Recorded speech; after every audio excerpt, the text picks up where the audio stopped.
I came home from a classified military deployment, dreaming of holding my 4-year-old daughter again. But she started crying. The moment she saw me, the doctor pulled me aside and whispered, "Your little girl has been living in fear." Then I walked into the waiting room. My wife was laughing like nothing had happened. The detective handed me one small file. But before I begin, please like and subscribe to the channel.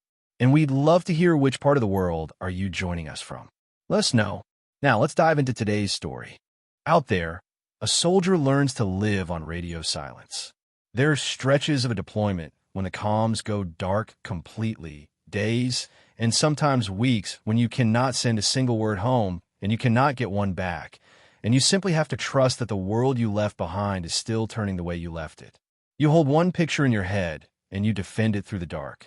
You make it the reason you keep your gear clean and your head down and your promises to yourself. Nathan Rhodes had a picture like that. It was a 4-year-old girl with her mother's dark curls and a laugh like a small struck bell, and he carried her across 9.5 months of a deployment he still is not allowed to name. He was a staff sergeant, United States Army, out of Fort Carson, Colorado, in the long blue shadow of the Rocky Mountains. He had done 3 tours by then. The last one was the kind that never makes the news and never lets you call home, a long grind of heat and grit and satellite windows that opened for 4 minutes at a time, if they opened at all. He was good at his job. He was the steady one, the one the younger soldiers came to when the nights got loud, a man built out of routine and patience, and a very deep stubbornness about keeping his word. His daughter's name was Lila. The morning he shipped out, she had been 3 years old, and she had cried at the airfield with her whole body, and Nate had crouched down to her level and held her face in his 2 hands and told her the truest thing he knew. "Daddy always comes back," he had said. "That is my whole job.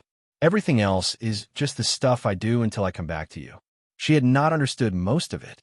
She had understood the last part, and she had held on to it, and so had he for 9.5 months. His wife was Dana. Things had been thin between them before he left, worn down in the way of marriage wears when a man is gone more than he is home, and Nate had told himself the deployment would mend it. Absence makes people remember what they have. He had reasoned in the way of a man who wants a thing to be true. He sent his pay home faithfully, all of it, the base salary and the family separation allowance and the combat pay, every dollar, month after month. He wrote Lila letters she was far too young to read, and he pictured Dana reading them to her at bedtime, and the picture kept him warm in a place with no warmth in it. That was his mistake, and he has made his peace with naming it.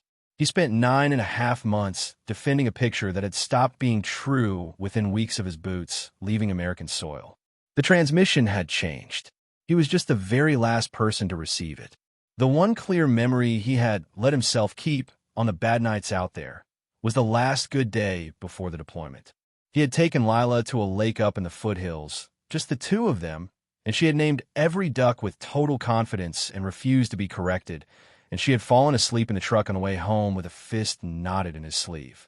He had replayed that afternoon on a loop through 9.5 months. The weight of her small hand, the duck names, the particular way she said daddy, 2 syllables she leaned her whole self into.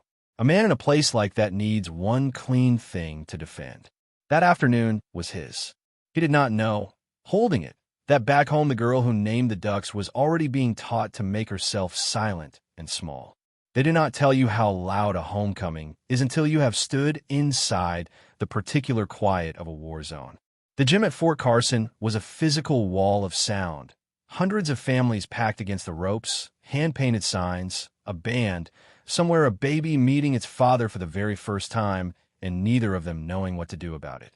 Nate came off the bus with his heart already up in his throat and his eyes already hunting the crowd for one particular set of dark curls. He found them at the back. That was the first wrong thing, though he did not let himself notice it yet. Dana was standing well behind the press of families, not up at the rope where the wives and husbands strained forward, and she had Lila balanced on one hip.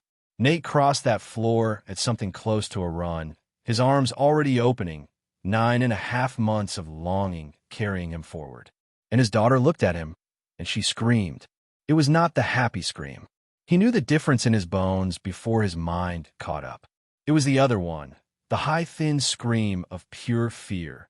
And Lila twisted away from him and drove her face in her mother's shoulder and made herself as small as a child can possibly make herself.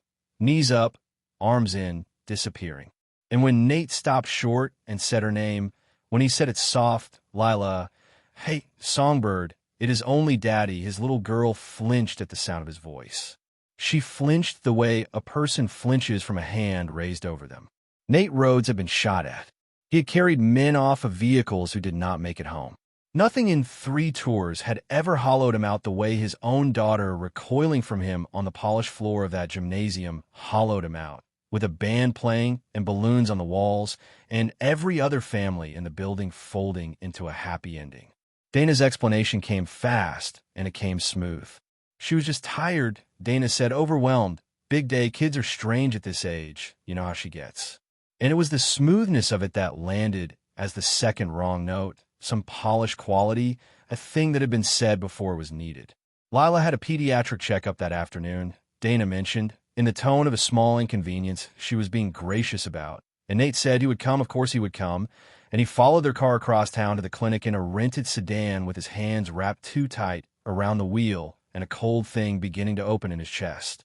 The pediatrician was a gray, unhurried man named Dr. Feldman, and after he had examined Lila for a while, he asked Nate to step out into the hallway with him, and he kept his voice very low and very level. "Sergeant Rhodes," he said, "how long have you been away?" 9.5 months, Nate told him. Feldman nodded slowly, as if that number had answered a question he had been carrying. "Your daughter has stopped speaking," he said. "I want to be precise with you, because you deserve precision. This is not a speech delay." She was verbal, well within range for her age, and then at some point in the last several months, she went silent. There's a name for it: selective mutism. And in a child this young, it is almost always the body's response to fear. He let that sit a moment. There are also some older marks that I am documenting as I'm required to. And I'm going to be straight with you, Sergeant, because I'm a mandatory reporter, and I would rather you hear this from me than read it in a form. Your little girl has been living in fear for a good while now, and everything in front of me tells me it did not start today, and it did not start with you. Nate walked back out toward the waiting room with the floor tilting slowly under his boots, and he stopped in the doorway because of what he saw there. Dana was on her phone. She was laughing. It was an easy, bright, head-tipped-back laugh, the laugh he used to burn 4 hours of leave and half a tank of gas to go here in person. She was thumbing out a text with a warm, private smile on her face. And 3 feet away from her, in a hard plastic chair, their daughter sat rigid and silent and small, watching nothing, making no sound at all. Whatever the fear was that had climbed into that little girl and stolen her voice, it was nowhere in her mother. Her mother was somewhere warm and amused, 1,000 miles from that room, laughing at something on a screen while her child sat frozen beside her. And then a woman rose from the chairs by the window. Plain clothes, a badge clipped at her belt, a thin manila folder in one hand. She had been sitting there waiting, Nate realized, and not for Dana, for him. She crossed to him and turned her body so that Dana, across the room, could not read her face. "Detective Grace Holloway," she said low. "Sergeant Rhodes, I am sorry to do this to you on the day you came home. There's an open case involving your daughter. It was opened about 2 months ago while you were deployed. A mandatory report out of her daycare. I have been the one working it." She held the folder out to him. "I think you're the person who should be holding this now. And I think that once you have read it, you and I should talk somewhere your wife is not." Nate took the folder. It weighed almost nothing. Across the waiting room, Dana laughed again at something on her screen and did not look up. He had spent 9.5 months in the dark defending a picture of his family. He opened the folder, standing in that doorway, and understood that the picture had been gone for a long time already. He had just been too far out on too long a silence to receive the message that had fallen. He read the file that night at his mother's kitchen table, after Lila was finally asleep in the spare room with the hall light burning and the door open a hand's width, because she would not sleep in the dark and could not tell anyone why. His mother sat across from him the whole time and did not say a single word, which is the way his mother has loved people her entire life, in a straight-back silence that is somehow louder than talk. The daycare had reported it back in the spring. A little girl who had been one of the chatterboxes of her room, and who went quiet almost overnight, all the way quiet. Bruises that did not fit the story that came with them. A child who ducked her head and went stiff when a man's voice rose in the parking lot. The daycare had done exactly what the law demands of it and made the call, and Detective Holloway had caught the case, and across the 2 months since she had been building it, quietly and carefully, the way a person builds a thing they mean to make hold up under weight. There was a name in the file that Nate did not know. Deke Mallory. It was Dana's business. That name, the file made that clear enough. A man she had been seeing since about a month after Nate's plane left the ground. A man who had been staying at Nate's house, sleeping in Nate's bed, sitting at Nate's table across from Nate's daughter for the better part of half a year. And Deke Mallory came with a history, and the history was in the file too, because Detective Holloway was thorough. A domestic violence conviction, a few years old, out of the county 2 hours north. And before that, a child endangerment case, pled down to something smaller, the record sealed but not invisible to a detective who knew where to look. Nate read that page twice. Dana had moved a man with a documented history of hurting a partner and endangering a child into a house with their 4-year-old daughter. And that 4-year-old had seen things a child should never have to see, and that 4-year-old had been made frightened enough to stop speaking entirely. Dr. Feldman's words came back to him in the quiet kitchen. It did not start with you. His daughter had witnessed something, and someone had frightened the voice clean out of her, deliberately, to make sure she could never tell her father what it was. There was one more thing in the file, near the back, and it was the thing that took Nate's grief and gave it a hard, clean edge. Dana had already gone to the police herself, weeks before he came home. She had filed her own preemptive statement, and in it she had painted a careful portrait of a husband coming home from war unstable and angry, a man with a temper, a combat soldier she was afraid to be alone with. She was building the story in advance. She was laying the groundwork to hand a judge a dangerous veteran so that she could take Lila and the house and the benefits and turn the child's terror into evidence against the one man who had been on another continent while it was caused. She had even, Nate realized, reading the dates, built his homecoming into the timeline of it, like a scheduled delivery she was waiting on. Nate closed the folder. His mother reached across the table and put her hand flat on top of it, over his hand, and still said nothing. And the two of them sat like that for a long time while the hall light burned down the hallway, for a little girl who was afraid of the dark. When she finally spoke, his mother said only one thing. I knew something was wrong in the fall, she said. I drove up to see Lila, and Dana would not let me in the house. So it was a bad time, twice, 3 times, until I stopped asking. I should have pushed. I should have called someone. She looked at her son, and her voice did not shake, but it cost her something not to let it. I'm telling you, so you know it was already being hidden. So you do not sit in that guest room and decide it was you. It was not you, Nathan. It was them, and it was built to keep all of us out. Nate did not answer her. He did not trust his voice. But he heard it, and it went into him beside the doctor's words and stayed there, a second person telling him the same true thing, and later he would understand that his mother had started dismantling his guilt that night at the kitchen table before Dr. Sorrell ever finished the job. Here is what 3 tours and 9.5 months of radio silence teach a man. When everything in front of you is on fire, you do not throw your own fire onto the pile. You assess. You secure your people first, before anything else, before your pride and before your rage. You move deliberately, one confirmed step at a time. And you let the enemy keep making noise because noise is information, and a man who cannot stop talking is a man telling you his plan. So Nate did not drive to his own house and put his fist through Deke Mallory's face, though he wanted that more than he had ever wanted anything in his life, wanted it in his hands and his teeth. He secured his daughter first. With Detective Holloway's report and Dr. Feldman's documentation in hand, the family attorney of the Army referred him to a lean, plain-spoken captain named Renee Adler, moved fast, and got an emergency order placing Lila in his care at his mother's house while the investigation ran its course. That was the first objective, and he took it, and only then did he let himself think about the rest. Then he began the hardest mission of his life, which had no weapon in it, and no timeline he could control. He set about earning back the trust of a 4-year-old who had been carefully taught that men are things which hurt you. He did not rush her. He had learned patience in places that grinded into you, and he spent all of it on her. He sat on the floor a great deal, at her level, doing nothing, letting her watch him from the far side of a room until the room felt safe. He learned to keep his voice low and slow and even, and to never once move quickly in her direction, because quickness read as danger to her small, rewired nervous system.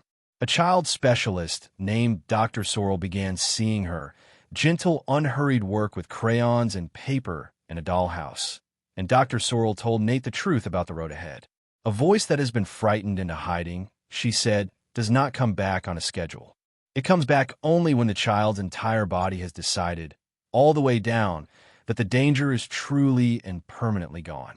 Your only job is to make that true and then to prove it to her every single day until she believes it. And there's a thing Nate has told almost no one, and it belongs in this account because it was real.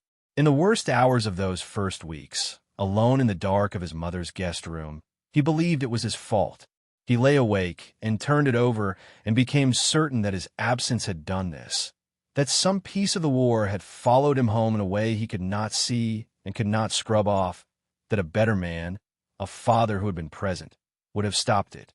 He carried that certainty around on his back like a loaded ruck, everywhere, all day. It was Dr. Sorrell who finally set it down for him, in her quiet office, while Lila colored in the next room. This did not come from your deployment, Sergeant, she said. I need you to hear me clearly, because I can see you carrying it. This came from specific people making specific choices inside that house. You were 7,000 miles away when every bit of it happened. In your daughter's nervous system. Right now, you're the safe one. You're the only adult she has ever known who has not frightened her. That is precisely why she is beginning to breathe when you are in the room. Do not take the blame for the thing you were the cure for. Nate had been wrong about the one thing he had been most certain of. And being wrong about it, letting it go, was the first real breath he had taken since the airfield. The small victories were the ones that undid him out of nowhere when he had no guard up. The morning Lila let him carry her without going stiff. The first time she fell asleep in the same room as him instead of watching the door. The afternoon she took a crayon and, without a word, drew a small picture of a truck and a duck and slid it across the floor to him. And he understood that she was giving him back the lake, that somewhere under the silence she still had it too. He taped that drawing inside his wallet where his deployment photo of her used to be, and he did not tell anyone why. And once in a grocery store parking lot, an ordinary week later, he sat in the car and looked at it and finally cried, the way it had never come at the airfield or the courtroom or the kitchen table. The body keeps its own schedule for these things. It hands you the bill when it decides you are finally safe enough to pay it. Deke Mallory came to the house 11 days after Nate got home. For money, most likely, or to frighten them back into silence the way he had frightened a child into silence. Because Dana's careful plan was coming apart at the seams, and Deke was the loose thread who had already done time once and knew exactly how much he had to lose. Desperate men go looking for leverage, and a soldier's house with a soldier's family in it must have looked, to a man like that, like leverage. He found Nate alone in the gravel driveway in the late afternoon.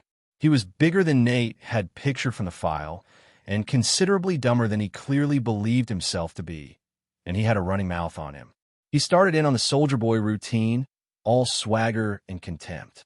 He said some things about Dana that were meant to land and did not because there was nothing left there to bruise. And then Deke Mallory made the one mistake that a man in that driveway could make. He grinned, and he started talking about Lila, about how the kid had finally, in his words, learned to keep her little mouth shut. Nate will be honest about what happened next, always, because his daughter deserves a father who does not lie to her about the shape of things. His mother had a camera mounted on the porch, one Nate had installed himself with his own hands before he ever deployed, angled out over the drive, and it recorded the entire thing. It recorded Deke Mallory stepping in and throwing the first punch. And it recorded what Nate did after that, which was in the fight, quickly and completely, and with the economy of a man who has been trained to remove a threat and not 1 degree more than that. Deke landed one good hit high on Nate's cheekbone, and he spent the remainder of the encounter on gravel. The instant he stopped being a threat, Nate stopped. Then Nate called the police himself and stood in his own driveway with his hands open and visible and his breathing slow until they arrived, because he had a daughter in a custody case, and he was not, under any provocation on this earth, going to hand a single soul a reason to take her from him. They arrested Deke Mallory that night.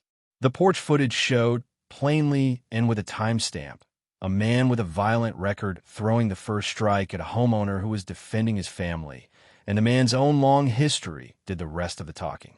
And Dana, when the news reached her, did the only thing she had left in the bottom of the bag.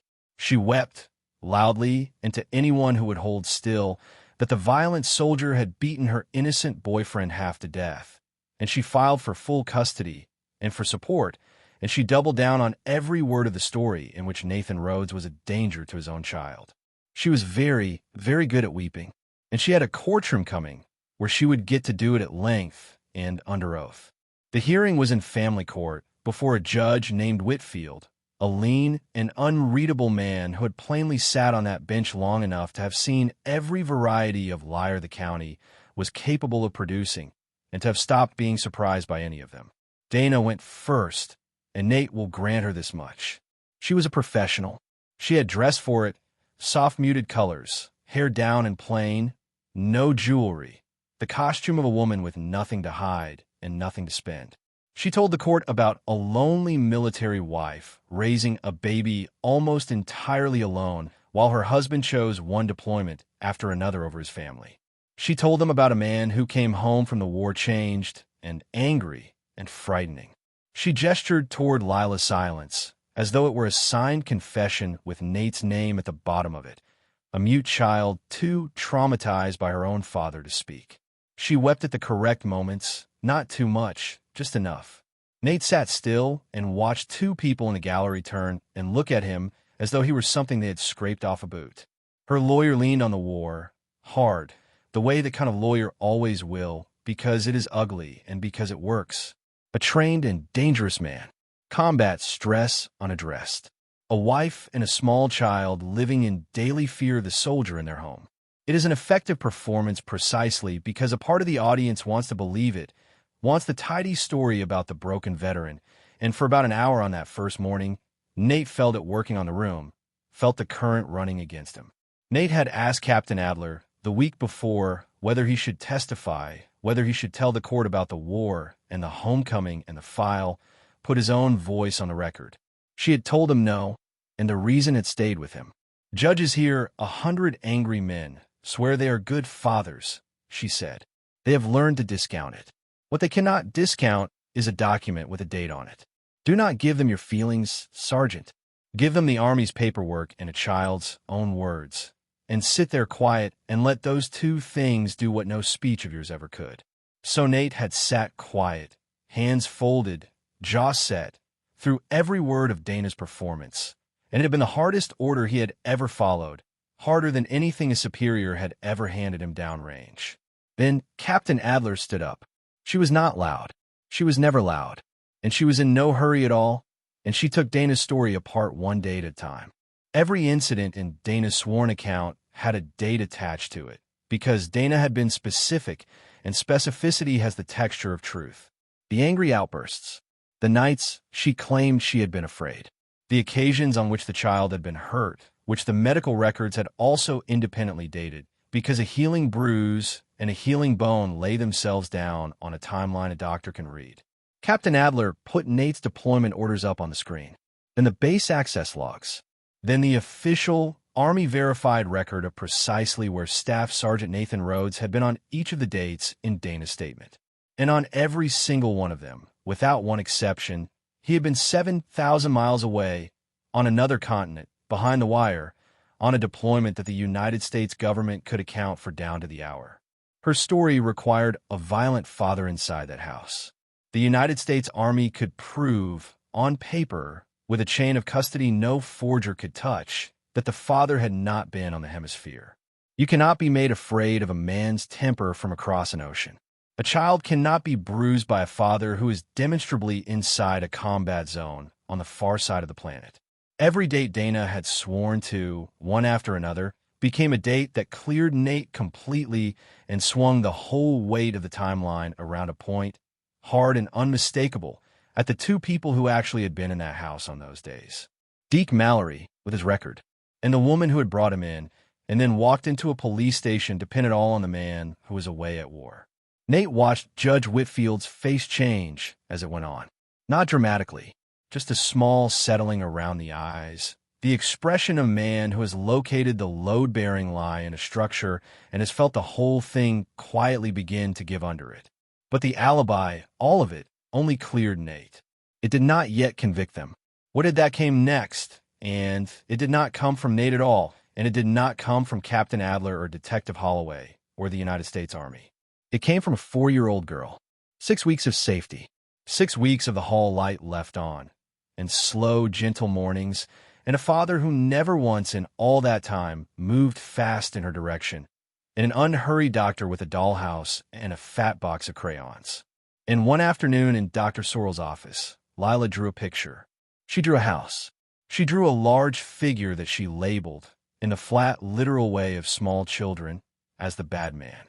She drew a small figure shut inside a closet, and she drew a woman standing outside the closet door with one finger held up to her lips. And then, for the first time in half a year, Nate's daughter used her voice. It was quiet, and it was cracked from disuse, and it was 4 years old. She told Dr. Sorrell what she had seen. She told her about the bad man and about her mommy. She told her about the closet and about being put there and about being told very clearly and more than once that if she ever talked about any of it, then Daddy would never come home. That was the leash they had used on her. They had taken the one promise Nate had left her with at the airfield, the promise he had built into her like a foundation stone. Daddy always comes back, and they had inverted it into the exact threat that stole her voice. Talk, and he never comes back. So she had not talked. For half a year, to protect a father who was already fighting his way home to her, his little girl had gone silent. The interview was recorded the way those interviews are, with every legal safeguard in place, and it was entered into the record. And when that courtroom heard a 4-year-old girl explain, in her own small, cracked words, exactly why she had stopped speaking, there was not one sound in the room. Dana had come to that court to use her daughter's silence as a weapon against the child's own father. She had built her entire case on the foundation of that silence. She had not planned for the silence to end. She had not imagined, not once, that the voice might come back. The victim's story did not shatter. Nate had half expected it to shatter, loudly, and it did not, because these things never do. It simply went quiet. It went quiet the way a long, confident lie goes, quiet the moment the truth finally locates a voice of its own. The rulings came down over the following weeks, and Nate will give them plainly, because plainness is what he has left to offer. Deke Mallory was convicted. The assault in the driveway, stacked on top of the prior domestic violence conviction and the sealed history of child endangerment, and then joined by the new charges for what he had done inside that house to Lila, child abuse and endangerment, sent him to state prison for a long stretch of years. His record had been sitting there waiting for him the entire time. He had simply kept walking toward it, all the way to the end. Dana went to prison as well, not for loving another man, because that is not a crime, and Nate never once wanted to treat it as one. She went for what she had done to a child endangerment, for knowingly placing Lila in a home with a man she knew, from his own record, to be dangerous.